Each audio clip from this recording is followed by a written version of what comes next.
Hello students, how are you? Today I tell you हमारा जो history part 1 है वो पूरी हो गई है। आज हम करवाएंगे इतिहास भाग 2।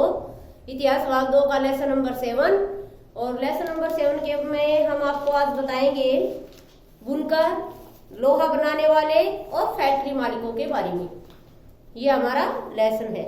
तो इसमें ब्रिटेन का औद्योगिकरण कि सबसे पहले औद्योगिक क्रांति ब्रिटेन में हुई। ब्रिटेन में सबसे पहले सूती वस्त्र उद्योग और उसके बाद लोहा इस्पात उद्योग का विकास हुआ। 1850 ईस्वी तक ब्रिटेन दुनिया का कारखाना कहलाने लगा। भारत में अंग्रेजों का आगमन। भारत से व्यापार करने के लिए अंग्रेज ईस्ट इंडिया कंपनी बनकर भारत आए और भारत से व्यापार शुरू कर दिया। कपड़े, अब इसमें है बुनकर। तो कपड़ों का प्राचीन इतिहास। भारत में जिस प्रकार के कपड़े ज्यादा प्रसिद्ध हैं वो है मलमल, छीट, बंडाना, कैल्को और जामदानी। तो आज हम इन कपड़ों के बारे में बताएंगे कि मलमल क्या है। मलमल एक बहुत ही बारीक बुनाई वाला कपड़ा मलमल कहलाता है। दूसरा छीट वो कपड़ा होता है फूल पत्तियों वाला छोटे छापे का कपड़ा छीट कहलाता है। तीसरा है बंडाना गले या सिर पर पहनने वाला चटक रंग का छापेदार गुलबंद को बंडाना कहा जाता है। कैल्को काली कट में बना सूती वस्त्र कैल्को कहलाता है। जामदानी एक तरह का बारीक मलमल जिस पर गर्दे से सजावटी चिन्ह बनाए जाते हैं वो होते हैं जामदानी। तो ये जो कपड़े हैं ये इन कपड़ों की यूरोप में भारी मांग थी। प्राचीन भारत में कपड़ों के उत्पादन के प्रमुख केंद्र कौन कौन से हैं? ये हमारा एक क्वेश्चन बनता है कि प्राचीन भारत में कपड़ों के उत्पादन के प्रमुख केंद्र कासिम बाजार, पटना, कलकत्ता, उड़ीसा, चारपुर, ढाका और लखनऊ। ये प्रमुख केंद्र कपड़ों के उत्पादन के प्रमुख केंद्र। कैल्को अधिनियम क्या था और ये कब लागू हुआ? तो कैल्को अधिनियम 1720 ईस्वी में ब्रिटिश सरकार द्वारा इंग्लैंड में छापेदार सूती छीट के प्रयोग पर पाबंदी लगाने के लिए बनाया गया एक अधिनियम कैल्को अधिनियम कहलाया। यानी कि 1720 ईस्वी में ब्रिटिश सरकार ने इंग्लैंड में छापेदार सूती कपड़े या छीट वाले कपड़ों पर पाबंदी लगा दी। जिस पाबंदी लगाकर और उसके लिए एक अधिनियम बनाया, उसे कैल्को अधिनियम के नाम से जाना जाने लगा। अब है प्रमुख आविष्कार कौन कौन से हुए, कब हुए? अब है 1764 ईस्वी में जॉन के स्पिनिंग जेनी का आविष्कार किया गया। 1786 ईस्वी में रिचर्ड आर्कराइट ने वास्प पिंजन का आविष्कार किया। नेक्स्ट है फ्रांसीसी भाषा में गोदाम को ओरांग कहते हैं। हमारा क्वेश्चन भी बनता है ये कि ओरांग क्या है, ओरांग किसे कहा जाता है? तो फ्रांसीसी भाषा में गोदामों को ओरांग कहा जाता है जहां बिक्री से पहले चीजों को जमा करके रखा जाता है। नेक्स्ट, वर्कशॉप के लिए भी ओरांग का शब्द का प्रयोग किया जाता है। भारत में सूती कपड़ा मिलों की स्थापना कब और कहां हुई? तो सबसे पहले भारत में 1854 ईस्वी में पहली सूती कपड़ा मिल मुंबई में स्थापित की गई। दूसरी 1861 ईस्वी में अहमदाबाद में सूती कपड़ा मिल की स्थापना की गई। नेक्स्ट हमारे 1862 ईस्वी में कानपुर में सूती कपड़े मिल की स्थापना की गई। ये प्रमुख भारत में सूती कपड़ा मिलों की स्थापना की गई थी 1854 में, 1861 में और 1862 में। 1854 में कहाँ? मुंबई में। 1861 में अहमदाबाद में। 1862 में कानपुर में सूती कपड़ा मिलों की स्थापना की। भारत के बुनकर समुदाय कौन कौन से थे? भारत के बुनकर जो समुदाय हैं वो बंगाल के तांती बुनकर, उत्तर भारत के जुलाहे या मोमीन, दक्षिणी भारत के कोलार तथा देवांग, ये भारत के प्रमुख बुनकर समुदाय थे। कौन कौन से थे? भारत के प्रमुख समुदाय थे बंगाल के तांती, उत्तर भारत के जुलाहे और दक्षिण भारत के कोलार। ये भारत के प्रमुख बुनकर समुदाय थे। भारत के लोहा पिघलाने वाले कारीगर, लोहा पिघलाने वाले कारीगर कौन और कहाँ के? तो बिहार के पालामाऊ भारत के लोहा पिघलाने वाले कारीगर थे, और बिहार छत्तीसगढ़ के अगरिया, ये भारत के लोहा पिघलाने वाले प्रमुख कारीगर थे। अब है वुड स्टील। वुड स्टील क्या थी? वुड स्टील प्रगलन द्वारा भट्टियों में तैयार की गई अधिक मात्रा वाली स्टील वुड स्टील होती थी। वुड स्टील की जो तलवार है वो टीपू सुल्तान की थी, यानी कि टीपू सुल्तान की तलवार वुड स्टील की बनी हुई थी। यह इतनी पैनी थी कि दुश्मनों के कवच को भी आसानी से, लोहे के कवच को भी आसानी से चीर देती थी। क्यों थी ये इतनी विशेष? ये एक विशेष थी क्योंकि यह वुड स्टील से बनी थी। इसके अंदर यह प्रगलन द्वारा भट्टियों में तैयार की गई अधिक मात्रा वाली स्टील से बनी हुई थी, इसलिए यह एक विशेष मानी जाती थी, और आज भी यह इंग्लैंड के संग्रहालय में रखी हुई है। नेक्स्ट है Tata iron and steel company.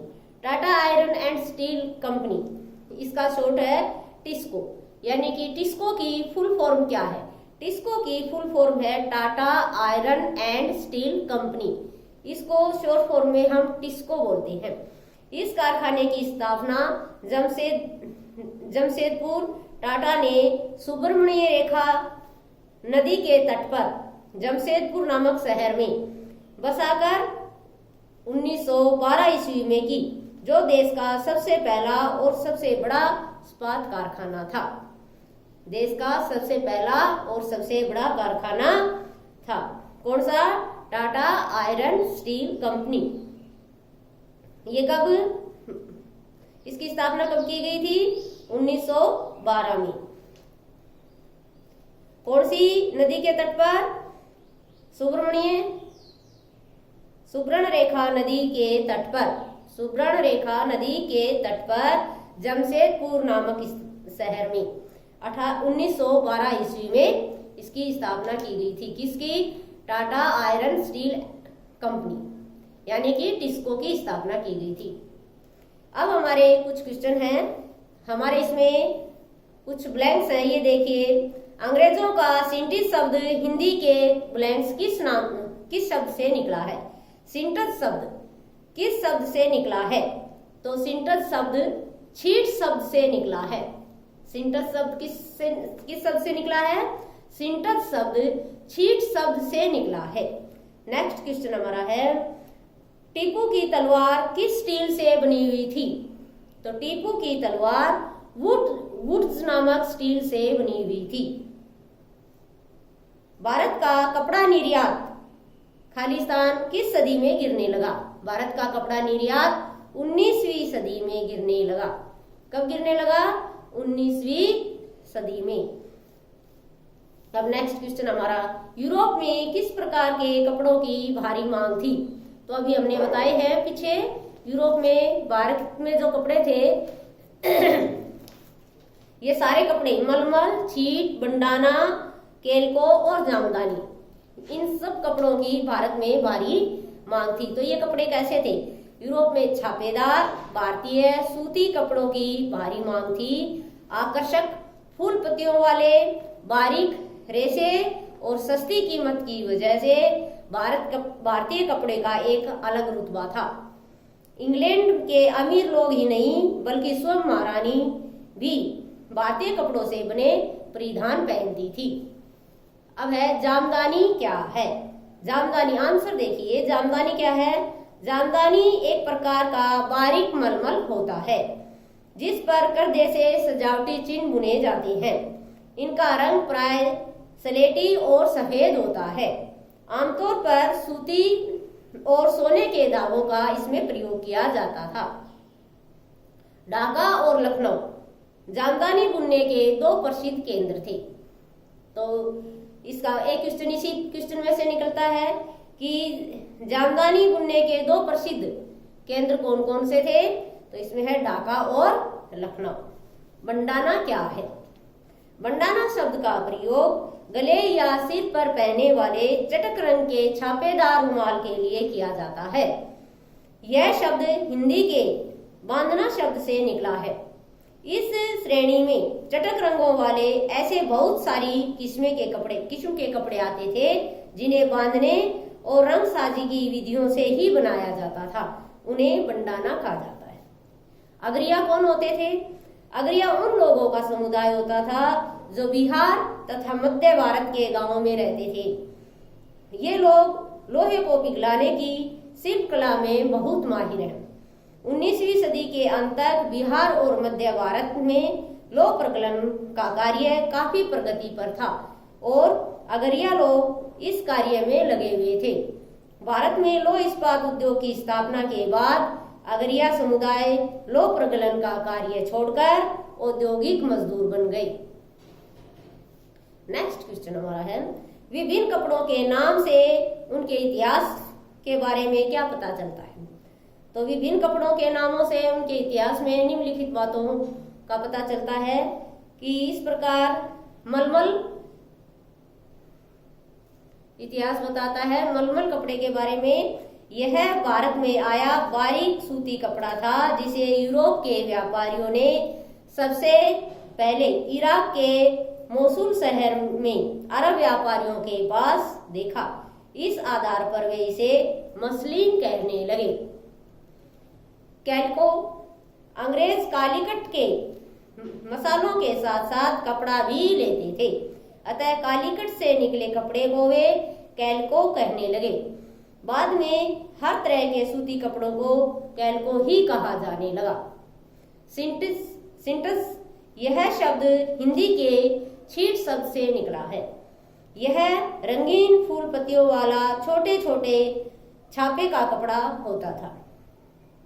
Bandana यह शब्द हिंदी के बांधना शब्द से निकला है। इसका प्रयोग गले या सिर पर बांधने वाले चटक रंग के छापेदार गुलबंद के लिए किया जाता था। दूसरी तरह के कपड़ों का भी जिक्र है जिनका नाम उनके जन्म स्थान के अनुसार लिखा गया है।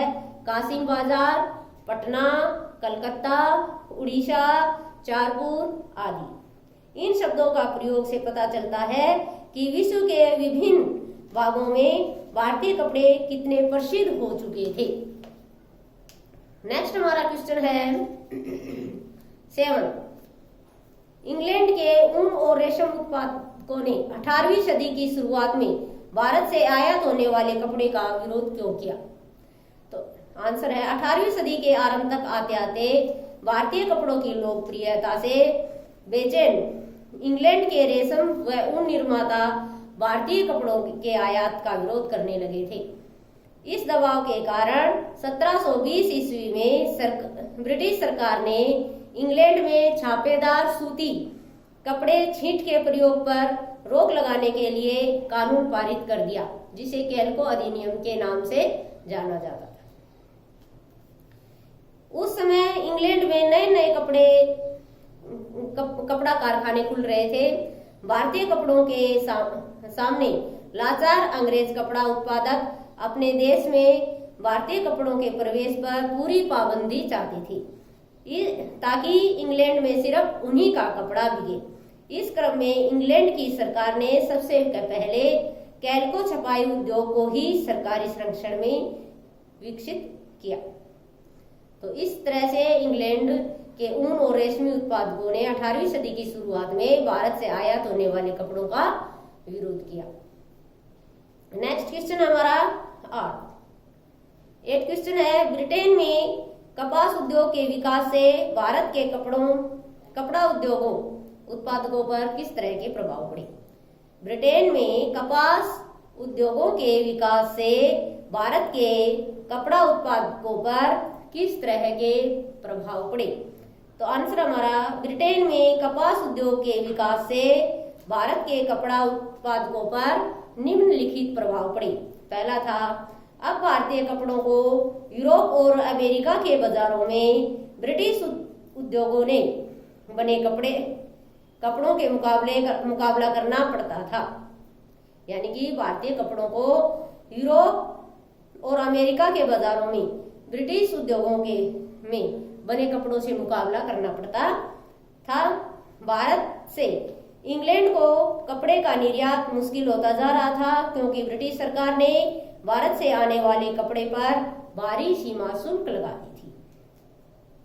इंग्लैंड में बने सूती कपड़ों ने 19वीं सदी के आरंभ तक भारतीय कपड़ों को अफ्रीका, अमेरिका और यूरोप के परंपरागत बाजारों से बाहर कर दिया था। इसकी वजह से हमारे यहाँ के बाजार बुनकर बेरोजगार हो गए। 4 है, ब्रिटिश तथा यूरोपीय कंपनियों ने भारतीय माल खरीदने बंद कर दिए और उनके एजेंटों से ने तयशुदा आपूर्ति के लिए बुनकरों को पेशगी देना बंद कर दिया। परेशान बुनकरों ने सहायता के लिए बार बार सरकार से पुकार की। इस तरह से ब्रिटेन में कपास उद्योग के विकास से भारत के कपड़ा उत्पादकों पर भारी प्रभाव पड़ा। तो ये हमारे 8 क्वेश्चन आज जो आपको बताए हैं लेसन में, उन 8 क्वेश्चनों को आप जैसे मैंने बोला है या तो उस तरह से उनको राइट करते जाए साथ साथ। अगर सुन रहे हो, समझ रहे हो तो इनको लर्न करें, नहीं तो आप या तो दीपक गाइड में से या अपनी बुक में से सर्च करके अपनी नोटबुक में अपनी फेयर कॉपी साथ साथ बनाते जाए और इनको लर्न करते रहिए। तो हमारा ये कुछ जो रह गए हैं आज, ये 7 क्वेश्चन इतने ही बहुत है। अब इनके लिए आगे काम आपको कल करवाएंगे। स्मॉल क्वेश्चन और कुछ और क्वेश्चन रह गए, 3 क्वेश्चन और ये